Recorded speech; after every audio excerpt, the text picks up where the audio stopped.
Hey guys, and welcome to another A+1201 quiz video. In this one, we're looking at exam objective 5.4. We're like 3 away from the end. You guys are so close to killing it, so close to smashing it, so close to being done, ready to get started on your practice exams and see if you're ready for the real thing. So with that being said, let's go ahead and get straight to the first question, which is gonna read, while checking her smartphone this morning, Lucy notices that the rear cover appears to be bulging and is no longer flush with the device's frame. What is the first thing Lucy should do? A. Continue using the phone as the swelling seems minor. B. Plug the phone in to continue charging at a slower rate. C. Immediately stop using the phone, unplug it, and have the battery professionally replaced. Or D. Remove the battery herself and attempt to fix it at home. Pause the video if you need more time. Your answer coming in 3, 2, 1. It is C. Immediately stop using the phone. Have it looked at by a professional. Okay, so guys, that is a sign of a swollen battery. That's very dangerous. It could potentially blow up in your face, right? It is only for professionals to try to tackle. If you see that symptom, leave it to the professionals. That's always going to be the answer in your exam. Leave it alone. Don't touch it. Call a professional. Let them handle it. Every single time, that's going to be the answer if your phone is bulging. Okay. The next question reads, during her morning commute, Sarah notices that her mobile device isn't charging when connected to her usual power outlet. She confirms that the wall socket is functioning properly and her device's charging port appears clear. What is the most appropriate next step for Sarah to resolve the charging issue? A. Replace the damaged cable with a high-quality compatible cable. B. Clean the device's charging port with compressed air. C. Continue using the same cable as the issue might resolve itself. Or D. Switch to a different wall socket without further inspection of the cable. Your answer coming in 3, 2, 1. Now, the answer is A. Replace the damaged cable with a high-quality compatible cable. Why is this the answer? Well, let's think about it. Let's go back and read the question, right? It says that her mobile device is not charging when connected to the usual power outlet. Okay, it's not charging. She confirms that the wall socket is functioning properly. So it's not the wall socket. We know that much. And her device's charging port appears clear. Okay, right there. Her device's charging port appears clear. That's going to eliminate B. Clear the device's charging port with compressed air because it appears clear. There's nothing really blocking it. There's no reason to think that needs to be done. What is the... Okay, so that's it. So we've eliminated B. C says continue using the same cable. The issue's not going to resolve itself. Okay, nothing resolves itself, so that's not an option.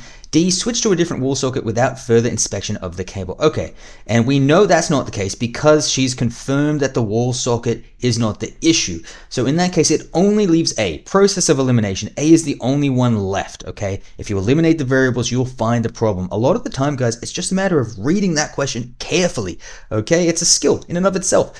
Now, the next question reads, after accidentally spilling a small amount of water on her smartphone at a cafe, Maria is concerned that the device may have sustained internal damage. Which component should Maria inspect to determine if liquid damage has occurred?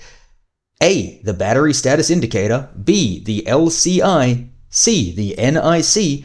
D. The PCIe. Your answer coming in 3. Pause the video if you need more time. 2. Here we go. 1. Let's do it. It says B. The LCI, the liquid contact indicator, guys, is a small little tiny thing on the inside of your phone. If it comes into contact with liquid, it changes color. That's how sometimes when you try to claim warranty, they might turn you back and say, no, we actually can't do warranty because you've just dropped this in the toilet and we can tell because the LCI has changed color. Okay, so that's how you can know whether or not it sustained liquid damage because that's going to have changed color. The other options here, the battery status indicator, that tells you how charged your phone is. Not going to tell you whether or not it sustained water damage. The NIC, we should know what that is by now. That's the network interface card. That's what allows your device to connect to the internet, whether that be wired or wireless. And D, the PCIe, is talking about an expansion slot in full-size devices, not in mobile phones. We should hopefully know what that is by now as well. Now, let's move on to the next question, which reads, while attending a virtual meeting, you notice that your smartphone's touchscreen is registering your taps inaccurately when you tap on a button. The device responds as if you had tapped slightly off center. What should be your first troubleshooting step to address the inaccurate touch inputs? The first troubleshooting step. A. Restart the device to eliminate any temporary software glitches. B. Perform a factory reset to restore default settings. C. Clean the screen thoroughly with bleach. Or D. Seek professional repair as the digitizer is likely physically damaged. Your answer coming in 3, 2, 1. Here we go. Pause if you need more time. It is going to be A. Just restart that device, guys. Okay? It's reasonable to assume that it's going to be a digitizer issue. A lot of the time, you can fix this by restarting your device to clear any glitches. If that doesn't work, try recalibrating your touchscreen, okay? And only once you've done those two things should you move on to anything a little more extreme, which is basically why we don't want to choose the other ones, guys. B, factory reset, way too extreme. We haven't even tried restarting or recalibrating yet. C, you do not want to touch your screen with bleach. Don't do that. Terrible idea. D, professional repair is good, but first we just want to try some of the cheaper options. It's just an extreme option, right?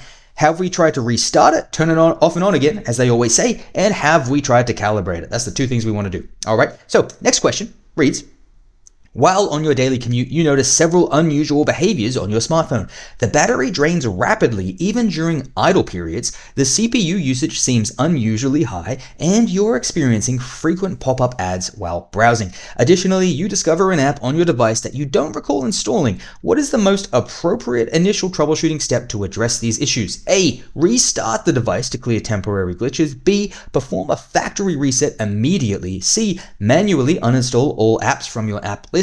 D. Use a trusted malware scanning tool. Pause the video if you need more time. Your answer coming in 3, in 2, in 1. Let's go.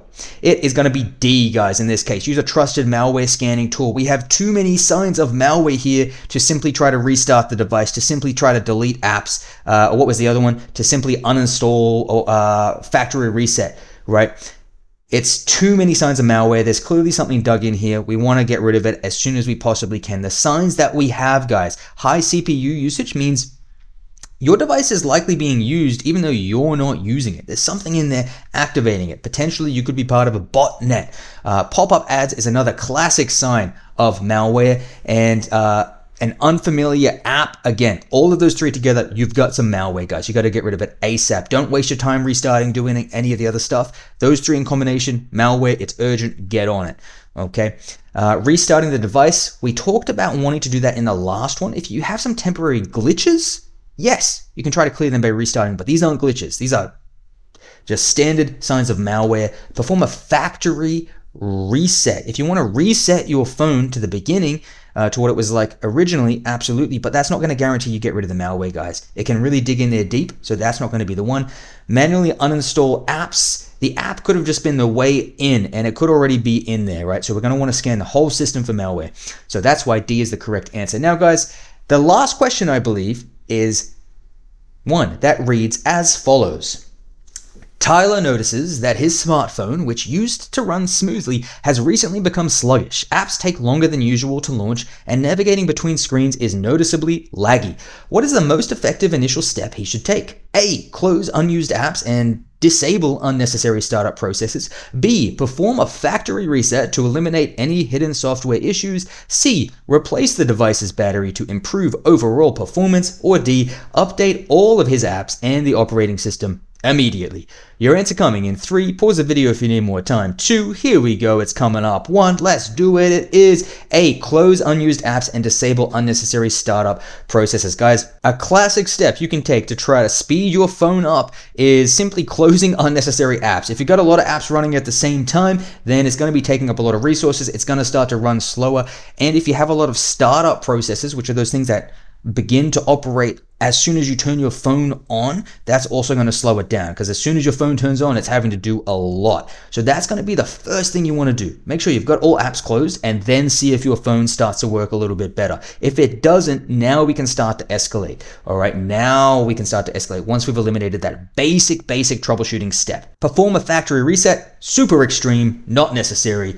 Replace the device's battery. There's no reason to think it's the battery issue at all. Update all of his apps and the operating system immediately. That could actually make it more sluggish in the short term, because it's going to have to be doing a lot of work there. And again, there's no reason to think this is the issue. The first step should be to close the unused apps and get rid of those startup processes. Guys, in questions like this, try to rank it as well, right? Try to rank it. Okay, maybe all of these are steps you could take, but in what order should you take them? Whenever you have a multiple choice question like this, try to rank them in order. That's my suggestion to you. Now, Here's what most people do when they study for their A+ exam. They watch a free course on YouTube and then they skip straight to paying $30, $40, $50, God forbid, $60 for practice exams, and they feel like their head's going to explode because their head's on fire because they don't know what the hell they're talking about and the questions are all super confusing. If that has happened to you, don't panic. That happens to everybody. The reason is because you've had no structure in your study. So here's what I recommend you do instead. Watch your free video course and then try, as soon as you finish that, do some simple learning exercises, active recall questions based on that exact topic, and then try some multiple choice questions based on that exact topic.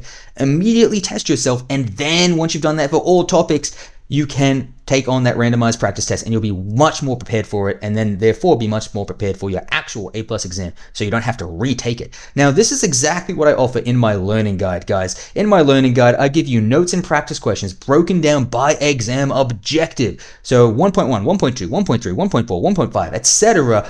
You get all of this for each of those. You also get 11 performance-based questions in total. You also get 3 randomized practice questions. You also get a tracking spreadsheet that gives a recommended study process and gives you an indication of how you can know whether or not you're ready. And you also get multiple videos showing how to study effectively using multiple choice questions and artificial intelligence. Here's what people are saying. Your resources have helped me pass the CompTIA A+. It helps with organized information and helps me piece things together more easily. I tried some other popular resources but struggled absorbing the material. I can see that yours will help me immensely with studying.